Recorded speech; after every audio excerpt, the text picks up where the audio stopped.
నమస్కారం. పాత్రికేయ సమావేశానికి విచ్చేసిన ప్రింట్ అండ్ ఎలక్ట్రానిక్ మీడియా సోదరులు, అలాగనే సహచర మిత్రులు అందరికీ కూడా పేరు పేరున హృదయపూర్వకమైనటువంటి ధన్యవాదాలు తెలియజేస్తాం. నేటి పాత్రికేయ సమావేశం యొక్క ముఖ్య ఉద్దేశం ఏంటంటే, ఈ ప్రభుత్వం వచ్చిన తర్వాత ఎన్డీఏ కోయాలిషన్ గవర్నమెంట్ వచ్చిన తర్వాత మన జిల్లా ఎంపీ కింజరాపు రామ్మోహన్ నాయుడు గారికి చాలా బ్రహ్మాండమైనటువంటి అవకాశం వచ్చింది. ఆయనకి ఏవియేషన్ మినిస్టర్గా, కేంద్ర విమానయాన శాఖ మంత్రిగా ఒక గొప్ప అవకాశం వచ్చింది ఆయనకి.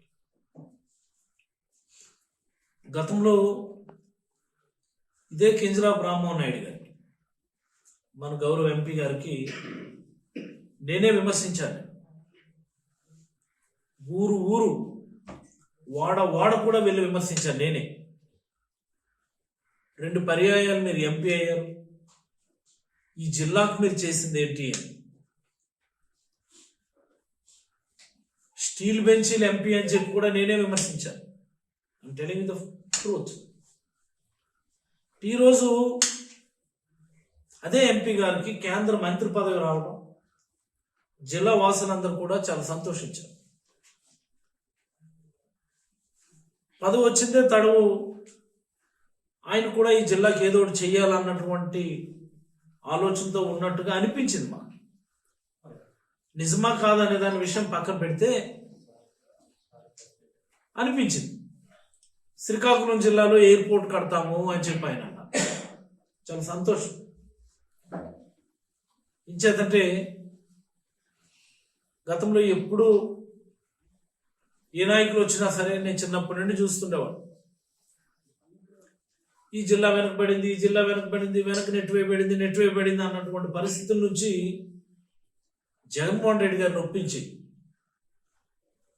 ఈ జిల్లాను ఎలాగైనా అభివృద్ధి పదంలో ముందుకు తీసుకుని వెళ్ళాలని మూలపేట దగ్గర పోర్టు నిర్మాణాన్ని మొదలుపెట్టించాము. మా డ్రీమ్ ప్రాజెక్ట్. ఎక్కడో దగ్గర విత్తనం పడకపోతే, ఎక్కడో దగ్గర బీజం పడకపోతే ఈ జిల్లా తీరుతెన్నులు మారు, వలసలాగు అన్నటువంటి ఉద్దేశంతో చాలా స్ట్రాటజిక్గా జగన్మోహన్ రెడ్డి గారి కంటే ముందు కూడా అనేక ప్రభుత్వాలు పోర్టులు కట్టాలని మాటలు మాట్లాడే తప్ప ఎవరు కూడా దాన్ని సక్సెస్ఫుల్గా గ్రౌండ్ చేయలేరు. జగన్మోహన్ రెడ్డి గారికి చెప్పి, ఒప్పించి, నచ్చజెప్పి ఈ ప్రాంత ప్రజల ఆస్పిరేషన్స్ ఆయనకు తెలియజేసి, అలాగే ఎక్కడైతే పోర్టు పెట్టడానికి అనుకూలమైనటువంటి స్థలాలు ఉన్నాయి, మొదట్లో అనుకున్నటువంటి స్థలం దేవునల్తాడ బావంపాడు మధ్యలో చాలా పెద్ద పెద్ద గ్రామాలు R&R కింద రిమూవ్ చేయాలి. సుమారు 6,500 పీడిఎఫ్లు వస్తాయి. ఓన్లీ ల్యాండ్ ఎక్విజిషన్ అండ్ R&Rకే సుమారుగా 1,400 కోట్లు ఖర్చు అవుతుందంటే ఏ ప్రభుత్వాలు కూడా చేయలేవు. అలాంటి పరిస్థితుల్లో ప్లేస్ మార్చి ప్రభుత్వం మీద భారం ఉండకూడదు అన్నటువంటి, భారం తగ్గించాలన్న ఉద్దేశం మూలపేట దగ్గర ఓషనోగ్రాఫిక్ స్టడీస్ చేయించి, ప్లేస్ కన్ఫర్మ్ చేయించి, జగన్మోహన్ రెడ్డి గారు ఒప్పించి కేవలం 200-300 కోట్ల భారంతోనే పోర్టు గ్రౌండ్ చేయించగలరు. శరవేగంగా పనులు జరుగుతున్నాయి, మీకు అందరికీ కూడా తెలిసింది. That's a dream project. దానికోసం ఎన్ని కలలు కన్నాం. ఈరోజు బావనపాడు పోర్టు నిర్మాణం జరుగుతుంది కాబట్టి అనేకమైనటువంటి చర్చలు వస్తున్నాయి. ఇక్కడ ఎయిర్పోర్ట్ కట్టాలి, లేకపోతే ఇంకోటి కట్టాలన్నమాట. దాని ధర్మిల రామ్మోహన్ నాయుడు గారు శ్రీకాకుళం జిల్లాలో ఎయిర్పోర్ట్ కడతాము అన్నారు. సంతోషం. ఎక్కడ కట్టాలన్నటువంటిది ఇప్పుడు ప్రశ్న. ఎయిర్పోర్ట్ కట్టాలని అనుకున్నప్పుడు ముందస్తుగానే మనకున్నటువంటి స్థలాలు ఎక్కడెక్కడ ఉన్నాయన్నటువంటి స్టడీ చేయాలి. ప్రజల ఆలోచనలు ఎలా ఉన్నాయన్నటువంటి అంశాన్ని పరిగణలోకి తీసుకోవాలి. ఇవేమీ లేకుండా చాలా బ్లంట్గా ప్రజల ఆలోచనలకు విరుద్ధంగా ఒక మాటలో చెప్పాలి అంటే అసలు ప్రజల ఆలోచనలు ఎలా ఉన్నాయనేది ఒక ప్రాథమికమైన అంచనా ఉండాలి కదా. ఇవేమీ లేకుండా ద హార్ట్ ఆఫ్ ఉద్దానం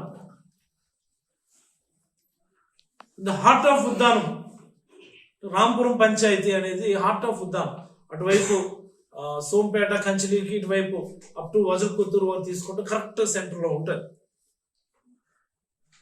పచ్చని పంటలు, పచ్చని ఉద్యాన పంటలతో కలకలాడుతుంటుంది ఆ ప్రాంతం. అక్కడ ఎయిర్పోర్ట్ కట్టేస్తామని చెప్పి ఎవరికి తెలీదు.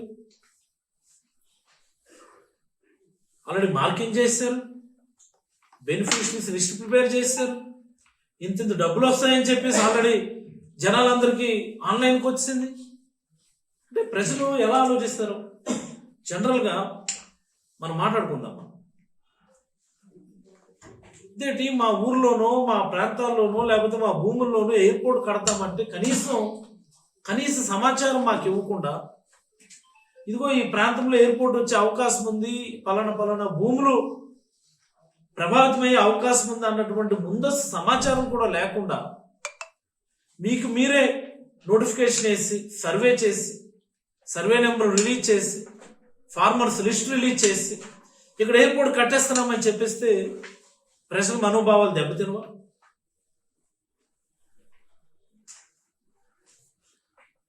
Just answer my question. అంటే అంత ఏకపక్షంగా ఒక నిర్ణయం తీసుకొని అనౌన్స్ చేసిస్తారా? ఇలా చేశారు కాబట్టి గత 40 సంవత్సరాలుగా బావనపాడు దగ్గర పోర్ట్ అండ్ గ్రౌండ్ చేసుకోలేము. మేము ఎలా చేసాం? మేము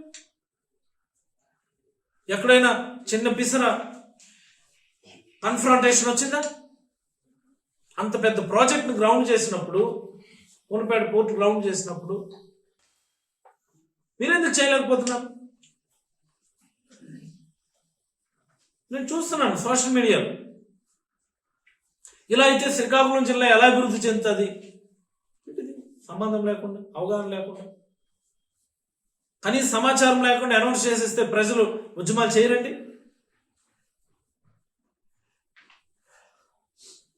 ఒక్కడికి తెలుసా ఇక్కడ ఫలానా దగ్గర ఎయిర్పోర్ట్ కట్టడానికి అనువుగా ఉంటుందన్న సమాచారం ఒక్కడికి తెలుసా?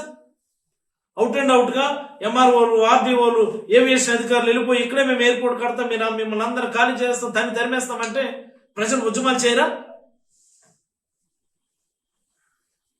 అసలు ఉద్యానం అంటేనే ఆ గ్రీనరీ, ఆ ఉద్యానవన పంటలు, వాటిని తీసేస్తాం, మొత్తం అంతా మూడు బారినట్టు చేస్తామంటే ఎవరికైనా సెంటిమెంట్స్ దెబ్బతింటాయి. అభివృద్ధి జరగాలని మనస్ఫూర్తిగా కోరుకునే వ్యక్తిని నేను. ఈ జిల్లాని ఇతర జిల్లాలతో సమున్నతంగా పోటీలో నిలబడాలని ఛాలెంజ్ చేసి పని చేయించినాం. రామ్మోహన్ నాయుడు గారు ఎందుకు ఈ కనీస జాగ్రత్తలు తీసుకోలేదో నాకు అర్థం కాదు. మొన్న ఎప్పుడో వెళ్ళి ఈ ప్రభావిత గ్రామాల రైతులందరూ వెళ్ళి ఎమ్మెల్యేని కలిస్తే, మీరు ఇలా అయిన దానికి కాని దానికి ఉద్యమాలు చేస్తే మేమేం చేస్తాం? ఏదో ప్రాజెక్ట్ వచ్చింది దాన్ని కూడా కానివ్వకుండా చేసేస్తే ఎలాగా? మీరు వద్దంటే అలా ఇచ్చాపురమో లేకపోతే టెక్కల వైపు వెళ్ళిపోద్ది, మీకు నచ్చితే చెప్పండి, లేకపోతే అటు ఇటు పంపించేస్తాను, నాకేంటి సంబంధం, నాకు దీనిపైన అసలు పూర్తిగా అవగాహన లేదని చెప్పి స్థానిక ఎమ్మెల్యే చెప్తున్నారంట. అసలు ఏంటి జరుగుతుంది ప్రభుత్వంలో? What's happening? I don't understand. బాధ్యత వహించాల్సినటువంటి వ్యక్తులు చెప్పాల్సినటువంటి సమాధానం కాదు ఇది.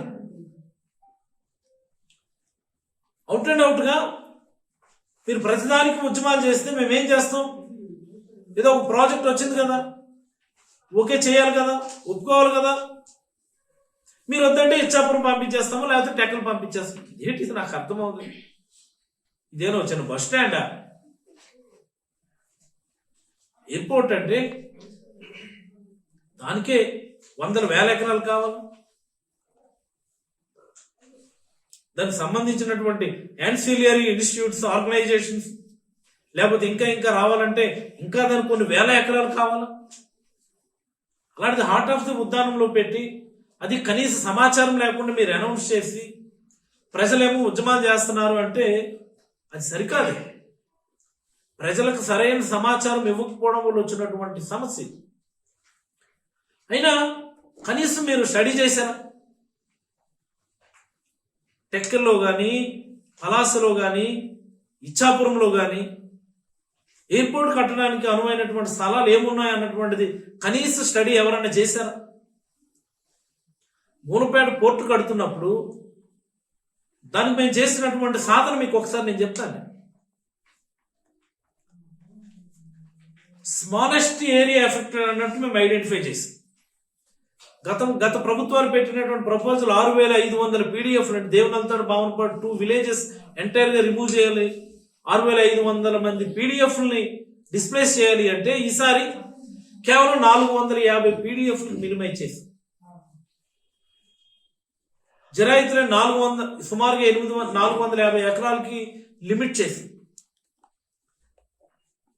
మిగతాది సిఆర్జెడ్ ల్యాండ్, మరికొంత గవర్నమెంట్ ల్యాండ్, మరికొంత forest land. Government land, CRZ land, కొంత ఫారెస్ట్ ల్యాండ్ కన్వర్షన్ పెట్టాము. ఒక 450 ఎకరాలు ఫారెస్ట్ ల్యాండ్ కన్వర్షన్ పెట్టి కన్వర్షన్ కి సంబంధించినటువంటి ఈక్వలెంట్ అమౌంట్ ఆఫ్ ల్యాండ్ కూడా పలాస మండలం లొత్తూరు దగ్గర మేము చూపించాం. అందుకని కేవలం 450 ఎకరాలు జరాయితీ ల్యాండ్ ప్రజల నుంచి తీసుకొని 450 PDFలకు లిమిట్ చేసి ప్రభుత్వం మీద భారం లేకుండా దాన్ని గ్రౌండ్ చేసి అంత మాత్రంతోనే పోర్ట్ అయిపోద్దా? మరి యాన్సిలియర్ ఇండస్ట్రీస్ కావాలంటే ల్యాండ్ ఎక్కడి నుంచి అంటే దానికి అనుసంధానంగా సుమారుగా 9000 ఎకరాలు గవర్నమెంట్ ల్యాండ్, సాల్ట్ ల్యాండ్ ని ల్యాండ్ బ్యాంక్ కింద క్రియేట్ చేసి పెట్టాం ఒక పక్క. ఇంకో పక్క 1800 ఎకరాలు సాల్ట్ ల్యాండ్ ప్లస్ గవర్నమెంట్, 1200 ఎకరాలు salt land plus government land bank కింద దానికి అనుసంధానంగా అరేంజ్ చేసి పెట్టాం పోర్టు. అంటే రాబోయే రోజుల్లో ఇండస్ట్రియలైజేషన్ జరిగి పెద్ద పెద్ద ఇండస్ట్రీస్ వచ్చి పెద్ద పెద్ద ఆర్గనైజేషన్స్ రావాలి అంటే ల్యాండ్ కోసం వెతుక్కునే అవసరం లేకుండా, ప్రజలకు ఇబ్బంది లేకుండా, ప్రజల భూములు తీసుకునే అవసరం లేకుండా మూలపేట పోర్టుని గ్రౌండ్ చేయించి దాన్ని ప్లేస్మెంట్ చేయడం జరిగింది. చాలా స్ట్రాటజిక్ గా చేసాం. మరి అలాంటి ప్లేస్ ఎయిర్పోర్ట్ కట్టడానికి లేవా? ఇక్కడ ఇచ్చాపురంలో లేవా? పలాసలో లేవా? ఇంకెక్కడ లేవా ఈ జిల్లాలో?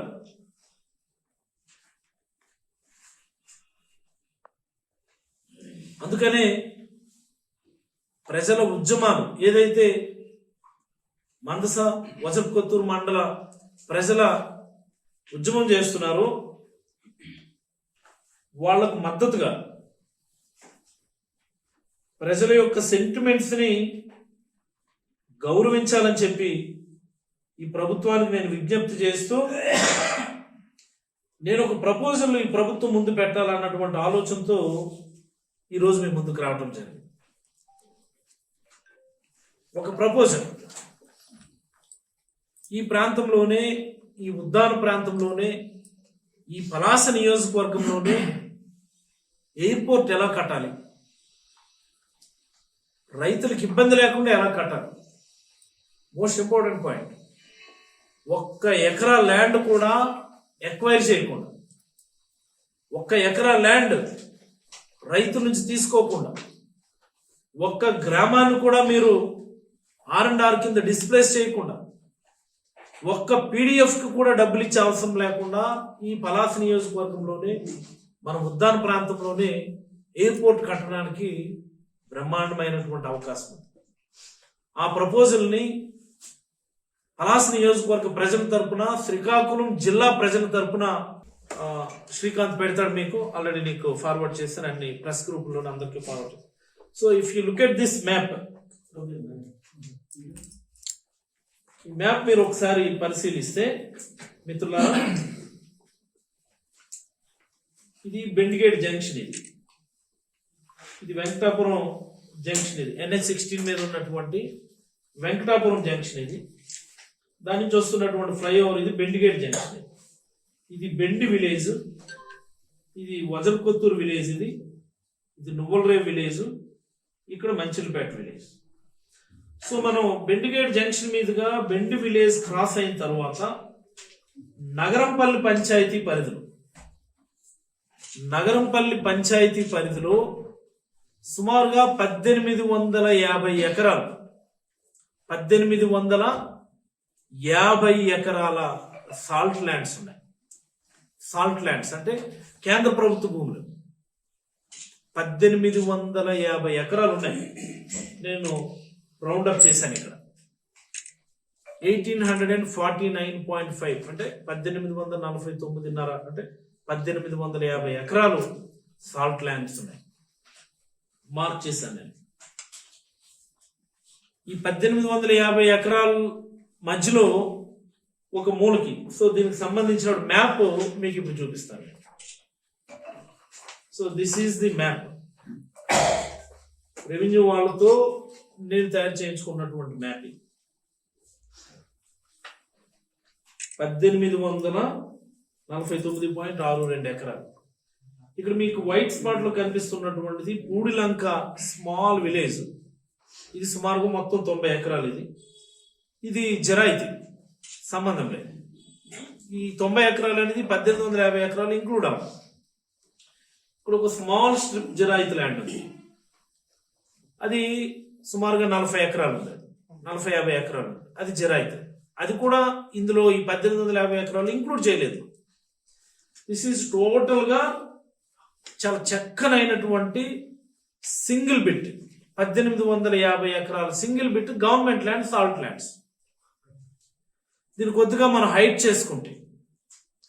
చేసుకొని ఈ బ్యాక్ వాటర్స్ ఇబ్బంది లేకుండా ఉన్నటువంటి కెనాల్స్ ని స్ట్రెంగ్థెన్ చేసుకుంటే, ఏదైతే అప్ స్ట్రీమ్ నుంచి రెయినీ సీజన్ లో వాటర్ రావడానికి కొన్ని కెనాల్స్ ఉన్నాయి అక్కడక్కడ, ఆ కెనాల్స్ నీట్ గా మనం స్ట్రెంగ్థెన్ చేసుకుని హైట్ చేసుకుంటే ప్లేస్ ఇంత పిసరు కూడా ముంపు లేకుండా, రైతులు ఎవరికి కూడా ఇబ్బంది లేకుండా 1 ఎకరా ఎక్వైర్ చేయకుండా ఎయిర్పోర్ట్ కట్టుకోవచ్చు. బ్రహ్మాండంగా ఎయిర్పోర్ట్ మీరు అక్కడెక్కడ 1300 ఎకరాలు అన్నారు. 1300 కాదు, ఇక్కడ 1850 ఎకరాలు. మీరు సుమారుగా 2 కిలోమీటర్ల రన్ వేసుకోవాలన్నా ఇబ్బంది లేదు. ఇక్కడ మీకు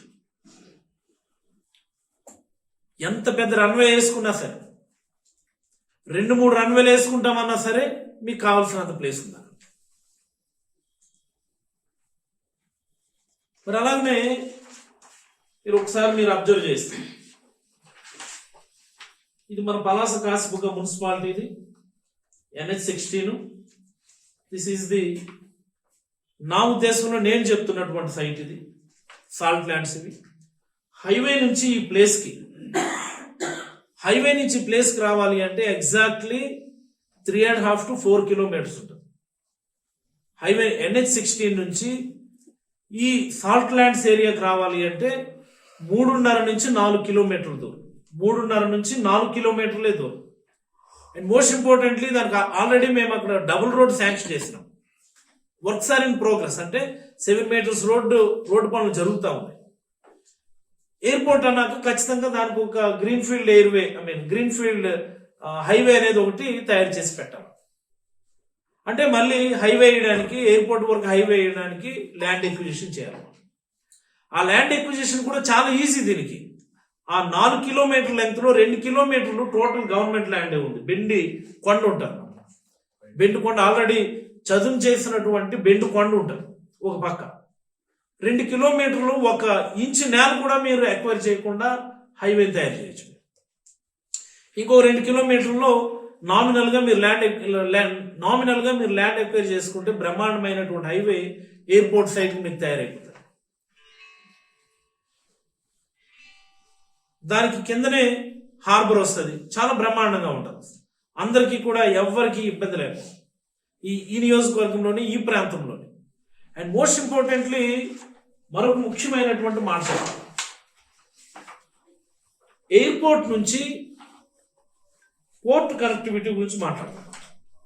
ఎయిర్పోర్ట్ నుంచి పోర్ట్ కనెక్టివిటీ మోస్ట్ ఇంపార్టెంట్. మనం ఏమంటున్నాం, మూలపేట పోర్ట్ తయారవుతుంది, చాలా అభివృద్ధి జరుగుతుంది, మనకు ఒక ఎయిర్పోర్ట్ కావాలా అని మనం అనుకుంటున్నాం. ఇదే కదా పాయింట్. మరి ఆ మూలపేట పోర్టు నుంచి ఎయిర్పోర్ట్కి కనెక్టివిటీ ఎలాగా?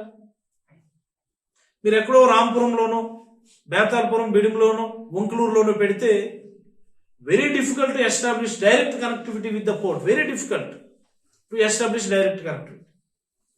కానీ ఈ ప్లేస్ నుంచి మీరు తీసుకుంటే ఇదే బెండిగేట్ జంక్షన్ నుంచి ఎన్వి రోడ్డు ఉంది మనకి. నౌపడ వెంకటాపురం రోడ్ అంటాం. ఎన్వి రోడ్ అంటే నౌపడ వెంకటాపురం రోడ్ అంటాం. ఇది కూడా ఆల్రెడీ ఎన్డీబీ ఫేజ్ 2 కింద డబుల్ రోడ్కి గవర్నమెంట్ ప్రపోజల్స్ ఇచ్చాం మేమే. ఎన్డీబీ ఫేజ్ 2 లేట్ అవుతుందంటే స్టేట్ ఫండ్స్తోనే చేయాలని చెప్పి ప్రపోజల్స్ ఇస్తే now presently the file is pending at finance department. ఆ నెంబర్ కూడా మీకు కావాలంటే ఇస్తాను. దీన్ని కూడా ఒక హైవే కింద తయారు చేసుకోవచ్చు. ప్యారలల్ టు NH16 కి ప్యారలల్ గా ఓ బ్రహ్మాండమైనటువంటి హైవే ఎన్వి రోడ్ ని మనం తయారు చేసుకోవచ్చు. అప్ టు మూలపేట పోర్ట్ నుంచి ఎయిర్పోర్ట్ కూడా డైరెక్ట్ గా ఉన్నటువంటి రోడ్డు, డైరెక్ట్లీ ఇప్పుడు ఉన్నటువంటి రోడ్ని మనం వెడల్పు చేసుకుంటే ఒక alternative road, direct airport to port. ఇంతకంటే చక్కనైనటువంటి లొకేషన్, ఫీజిబుల్ లొకేషన్ సజ్జమా? Just imagine. మీరు తీసుకోండి, ఇక్కడ పోర్ట్ ఉంది, ఇక్కడ మూలపేట పోర్ట్. ఇది బీపీహెచ్ అంటే బావనపాడు హార్బర్, ఇది ఎన్ఎంహెచ్ అంటే నువ్వులరేవు మంచినపేట హార్బర్ కిందకు వస్తుంది. మరిన్ని వీడియోస్ కోసం ఛానల్ ని సబ్స్క్రైబ్ చేయండి. లేటెస్ట్ అప్డేట్స్ కోసం వాట్సాప్ ఛానల్ ని ఫాలో అవ్వండి. ఆ లింక్ డిస్క్రిప్షన్ లో ఉంది.